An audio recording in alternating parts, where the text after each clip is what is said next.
108 திவ்ய தேசம். திருக்காவேரி பூப்பட்டினம் திவ்ய தேசம்.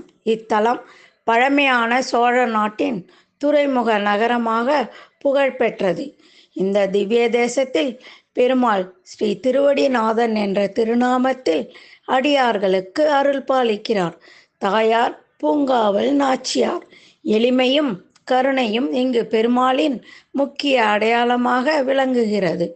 திருக்காவேரி பூப்பட்டினம் என்பது ஒரு காலத்தில் கடல் வாணிபமும் செழிப்பும் மிகுந்த நகரமாக இருந்தது. அந்த காலத்திலேயே பெருமாள் இந்த புண்ணிய தலத்தில் அடியார்களின் பாதுகாவலனாக வாசம் செய்ததாக புராணங்கள் கூறுகின்றன. இந்த திவ்ய தேசத்தை திருமங்கை ஆழ்வார் மங்களாசாசனம் செய்துள்ளார்.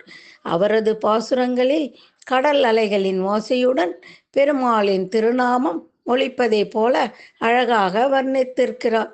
இந்த தலத்தில் வழிபடுவோர் வாழ்க்கை பயம் நீங்க, தொழில் மற்றும் முயற்சிகளில் வெற்றி கிடைக்க, இறை நம்பிக்கை வலுப்பெற பெருமாளின் அருளை பெறுகிறார்கள். கடலோர தலமாக இருப்பதால் பயணிகள் மற்றும் வியாபாரிகளின் காப்பாளனாகவும் திருவடிநாதன் போற்றப்படுகிறார். திருவடிநாதன் பெருமாள் நம் வாழ்க்கை பயணத்தில் எல்லா தடைகளையும் அகற்றி நம்மை பாதுகாத்து நல்வழியில் நடத்துவாராக. ஸ்ரீமன் நாராயணா. திருவடிநாதன் திருவடியிலேயே சரணம்.